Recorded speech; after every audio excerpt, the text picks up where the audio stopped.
Good morning. Another day off. It's been like a week, literally. It's been over a week. So we're gonna crank out the umbrella this morning. Start on our spring day now that the snow melted just yesterday.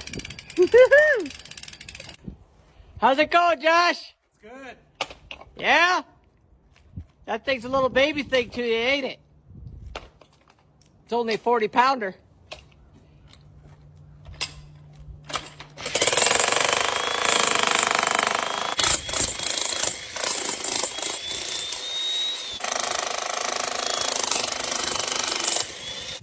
Many hands make light work. Look at this. We got ourselves cleared out from corner to corner. Oh my goodness. Josh was a huge help. He crushed almost all of this. I just came in and cleaned it up. Amazing. Got some of the crap out of there. It's heavy, so I can only take a little at a time.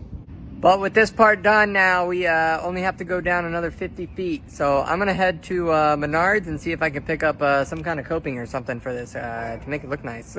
Now that I tore it up.